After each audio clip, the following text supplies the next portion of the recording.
जय हिंद दोस्तों, मैं हूं मेजर गौरवारी और आप देख रहे हैं मेजरली राइट। तालिबान पहुंच गए जर्मनी। अब सुनिए हुआ क्या। तो दोस्तों, ये तालिबान का बंदा ये पहुंच गया जर्मनी। इसका नाम है अब्दुल बरी उमर। और अब्दुल बरी उमर जो है वो इनका जो स्वास्थ्य मंत्रालय है उसमें एक सीनियर ऑफिशियल है। ये जर्मनी कैसे पहुंचा, पहली बात है, उस पर हम बाद में आएंगे कैसे पहुंचा ये। और ये गया मस्जिद में कॉन्फ्रेंस थी। और कॉन्फ्रेंस किसने अरेंज करी थी? दितिब करके एक टर्किश इस्लामिक एसोसिएशन है जो मॉस्को मैनेज कर रही है। टर्किश इस्लामिक एसोसिएशन, उनकी मस्जिद है ये वहां पे जर्मनी के अंदर।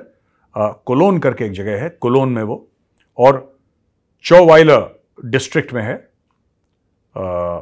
अब मैं आपको बताता हूं इसमें टोटल गेम क्या है दोस्तों। अफगानिस्तान वाला ये बंदा, तालिबान वाला, ये अब्दुल बरी उमर, ये पहुंच गया वहां पे।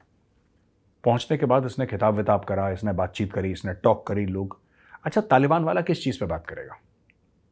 आप खुद ही सोचिए। तो तालिबान वाला है, वो किस बात पे? एजुकेशन पे तो बात करेगा नहीं वो, ह्यूमन राइट्स पे तो बात करेगा नहीं वो, इकोनॉमी को कैसे आगे बढ़ाना है उस पर बात करेगा नहीं, डिप्लोमेसी पे बात करेगा नहीं। उसने तो बात इसी पे करनी है, ठां, क्योंकि उसकी ट्रेनिंग ही उसी में। अब देखिए, ये तुर्किश इस्लामिक जो वो है, टर्किश इस्लामिक एसोसिएशन, दितिब, इसने उसको बुलाया। कैसे बुलाया? आया कैसे होगा जर्मनी? मैं सोच रहा हूं ये बंदा जर्मनी कैसे आया। या तो इसके पास दो पासपोर्ट हैं अफगानिस्तान के, जैसे डुअल नेशनैलिटी होती है पाकिस्तानी में, बहुत हैं बड़े अमीर पाकिस्तानी हैं जिनके डुअल नेशनैलिटी है। एक इनका पाकिस्तानी है, दूसरा कुछ और।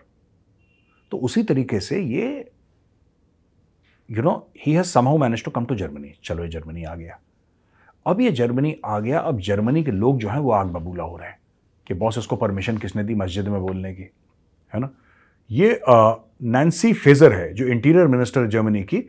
इसने बोला है कि कोई भी ऐसे तालिबान जैसे रेडिकल्स को, जो कि इंतहा पसंद लोग हैं, रेडिकल्स को एक प्लेटफॉर्म जर्मनी में नहीं देना चाहिए। और फिर यह भी पूछा उसने दितिब से, जो वो टर्किश इस्लामिक एसोसिएशन है, यह भी पूछा कि ऐसा कैसे हो सकता है कि आपके मस्जिद का कमरा इस काम के लिए इस्तेमाल किया हो कि आपने उस बड़े से हॉल में आपने तालिबान के एक रिप्रेजेंटेटिव को बुलाया और फिर आपने उसको बोला कि चलो आप खिताब करो, आप टॉक दो, लेक्चर दो। दोस्तों, हमें समझने की बात है कि गेम प्लान क्या है, ये हो क्या रहा है। बाकी वो तालिबान वाला आया, वो नहीं आता, ये इंपॉर्टेंट है नहीं। ये खबर ना, इस खबर के जो पीछे मायने हैं वो ज्यादा इंपॉर्टेंट है। खबर इतनी इंपॉर्टेंट नहीं है। खबर को चाहे आप इग्नोर कर दें, और लोग इग्नोर कर भी देंगे, 2-3 दिन में भूल जाएंगे। बात यह है कि जब इनसे पूछा गया दितिब वालों से जो टर्किश इस्लामिक एसोसिएशन है, जब उससे पूछा गया कि भाई आपका तालिबान से इतना प्रेम क्यों है, आपका इतना मोह क्यों है तालिबान से, तो उन्होंने बोला कि हमारा उनसे कोई ना स्पिरिचुअल यानी कि रूहानी यानी कि आत्मा का ऐसा कोई संबंध नहीं है, हमारा वैसा भी कोई संबंध नहीं है। ऐसे ही बुला दिया। ऐसे कोई किसी को नहीं बुलाता यार, ऐसे कोई किसी को नहीं बुलाता। किसी ना किसी ने तो खर्चा उठाया होगा उसके ट्रैवल का, उसको हाथ खर्च दिया होगा, होटल में रहा होगा 2-4 दिन, दाएं बाएं गया होगा, उसके खाने पीने का, गाड़ी घोड़े का पूरा इंतजाम होता है ना यार। जब कोई बंदा कहीं पे जाता है तो उसका एक बजट होता है। ये पैसा कहाँ से आया और तुर्की वाले इतना पैसा क्यों खर्च कर रहे हैं, मैं आपको बताता हूं दोस्तों। समझिए आप ये गेम क्या चल रहा है। आपने फ्रांस में देखा किस तरीके से जो इमिग्रेंट्स थे उन्होंने आधे फ्रांस को आग लगा दी। कुछ ही महीने की पहले की बात है, आपको याद होगा, राइट। जर्मनी का तो बेड़ा ही गर्क है। एंजेला मर्कल, ये चांसलर थी जर्मनी की, इसने I think in the middle of the past decade 2015-2016 इसने बोला, आओ मेरे बच्चों, आ जाओ जर्मनी के अंदर, ਤੁਹਾਡਾ दर्द है साडा दर्द है, ठीक है जी, आपका दर्द मेरा दर्द है, आ जाओ। और लाखों के हिसाब से इमिग्रेंट्स आ गए, खास तौर से कुछ खास मुस्लिम कंट्रीज से लाखों की तादाद में बंदे आए और ये फैल गए। अच्छा, जब भी कोई आता है बंदा जैसे सीरिया से या यमन से या कोई वॉर टॉर्न एरिया से जहां पे जंग चल रही हो काफी टाइम से, तो वो बंदा नॉर्मल तो हो नहीं सकता दोस्तों। वो बंदा किसी भी सूरत में नॉर्मल नहीं हो सकता। उसकी हरकतें भी फिर अब नॉर्मल होंगी क्योंकि उसने जंग देखी है, राइट। उसने जंग देखी और उसके रिएक्शन भी वैसे ही होंगे। वो हाईली रेडिकलाइज्ड होगा।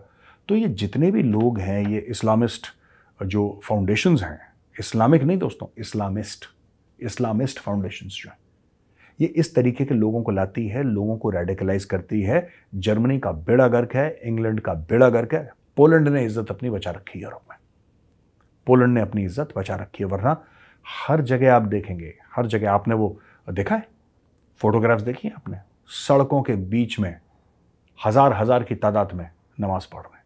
क्या जरूरत है, क्या जरूरत है? तब पता लगता है कि नमाज को इन लोगों ने वेपनाइज कर दिया अनफॉर्चुनेटली। ये जो इमिग्रेंट्स हैं मैं उनकी बात कर रहा हूं। आपकी इबादत है, खूबसूरत बात है, अच्छी बात है, आप जरूर करिए, दिन में 5 बार करिए, जैसे अल्लाह का हुक्म है वैसे करिए। लेकिन अगर आप कई 100 या हजारों की तादाद पर सड़क के बीच में आते हैं और उसको ब्लॉक कर देते हैं, तो फिर आप करना क्या चाह रहे हैं? हाँ, लोगों को इनकन्वीनियंस होगा, ट्रैफिक जैम होगा, वो बात की, वो छोटी बातें हैं यार, वो छोटी बातें हैं। ट्रैफिक जैम हो गया, लोग लेट हो गए, वो बात की बात है। That is not important. आपकी नीयत क्या है? आप किस नीयत से नमाज पढ़ रहे हैं? क्या आप अल्लाह को याद करने के लिए नमाज पढ़ रहे हैं? नहीं, आप नमाज इसलिए पढ़ रहे हैं बिकॉज आपने इस पूरे मामले को वेपनाइज कर दिया है, आपने पॉलिटिसाइज कर दिया है। You are using it as a weapon. आप सामने खड़े हैं सबके और आप कह रहे हैं हम यहीं पे नमाज पढ़ेंगे, तुम्हारी जो औकात तुम हटा के तो देखो। और अगर पुलिस आती है और हटाने की कोशिश करती है, आप पुलिस से लड़ेंगे, आप पुलिस को 10 बार थप्पड़ मारेंगे। पुलिस ने अगर एक बार आपको मार दिया डंडे से, फिर आप एक विक्टिम कार्ड प्ले करेंगे और आप बोलेंगे कि एक नई कॉन्फ्रेंस होगी इस्लामोफोबिया के ऊपर। अच्छा, एक जमाने में यही गोरे बड़े पागल हुआ करते थे, लेकिन 70-80 साल से ये थोड़े से ना, जिसको कहते हैं कि हल्के पड़ गए, ये थोड़े से हल्के पड़ गए। अब ये ज्यादा चूंचू नहीं करते गोरे, अब ये ज्यादा चूंचू नहीं करते दोस्तों। तो इनको अगर आप ये बोल दो ना कि आप रेसिज्म कर रहे हो, आप रंग भेद कर रहे हो, तो गोरे बिल्कुल डिफेंसिव पे हो जाते हैं।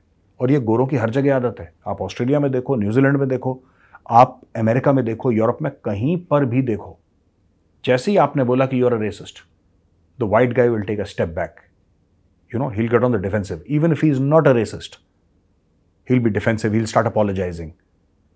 वो माफी मांगना शुरू कर देगा। This is exactly what the radical Islamists are doing. और एंजेला मर्केल को ये समझ नहीं आई कि इसने कितना बड़ा बेड़ा गर्क कर दिया जर्मनी का। आप सारे लोग अंदर ले आए, देखना अगले 10 लाख में वो 3 लाख 6 लाख हो जाएंगे, 6 लाख 12 हो जाएंगे, 12 26 हो जाएंगे। आप रोक नहीं पाएंगे इस जन सैलाब को, आप रोक नहीं सकते, क्योंकि आपने अपने सर पे बवाल काट लिया बहुत लंबा। तो दोस्तों, ये मैं आपको कहना चाह रहा था कि जो तालिबान पहुंचा है ना यहाँ पे, अभी जर्मनी के अंदर तालिबान पहुंचा, आप देखते रहिएगा, इंग्लैंड के अंदर कोई पहुंचेगा, कहीं कोई पहुंचेगा, कोई पहुंचेगा, और यंग लोगों को रेडिकलाइज करने वाली बात होगी। यंग लोगों को कि आओ तुम भी ऐसा करो, तुम भी जिहाद करो। ये इनका काम ही यही है तालिबान वालों का। इन्होंने कौन सा डिप्लोमेसी करनी है, इन्होंने कौन सा 2+2 डायलॉग करना है किसी कंट्री के साथ, इन्होंने ये करना है ठाठा। वो भाई ठाठा बच्चों को सिखाते हैं लोग। तो ये जो बंदा आया है यूरोप में, ये क्या नाम है इसका, अब्दुल बरी उमर, यही पैगाम लेकर आया और यही होगा यूरोप में आगे।